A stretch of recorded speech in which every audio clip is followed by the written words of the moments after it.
Hey guys, what's up? Ricky over here with Matt. Today we're going to be doing kind of talking about collar drag. It's a takedown that does involve the gi, right? There are a lot of cool no-gi variations for it, but today we're just going to talk about the gi. And the collar drag really is when I'm actually grabbing onto the collar and I'm dragging him forward. So this is for an opponent who's not pulling away. Sometimes right when you grab the opponent, he goes away and that's a problem. But sometimes I make my grip and I feel like he's not pulling away, and that's going to be a good time for me to go for a drag. And when I go for a drag, I have to get used to emotion. So first I'm going to do this by myself, but it's a step and then I'm falling into kind of an S formation down on my legs over here. So if you notice, my legs are forming the letter S, and the reason that I fall like that is because if I'm going to come up for a takedown, I have to be able to come up quickly. So this allows me to come forward and step and then finish a takedown, right? Opposed to if I kind of just fell on my knees or anything. So a good thing to do is kind of get used to it. So I take a step forward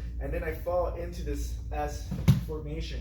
And this grip is going to be dragging the opponent down. So if you guys see over here, I'm grabbing the across collar, right? Which is an important detail. I don't want to grab the same side. I grab the across collar and I take a step, and then I take kind of like another step in the same place as I start to pull myself down. And the whole drag is for me to use my body weight to pull him downward. So he's not resisting. I'll do a slow motion for now, but when I'm falling into the position, he's falling over here with me.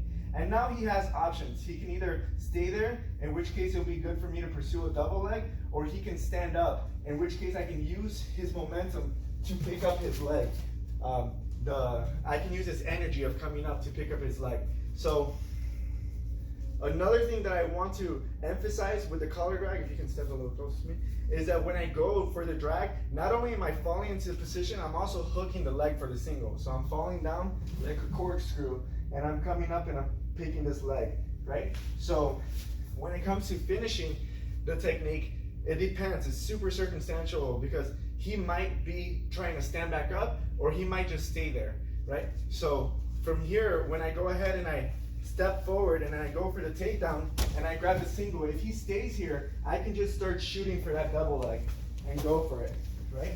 But a lot of times when you go ahead and you grab the collar drag, they come up and they start to stand up. So from here, I'm gonna look for the single, and then I can start doing whatever single variations I know from there. But it's a good way to kind of get close to the person so you can actually engage in takedowns. Okay, close.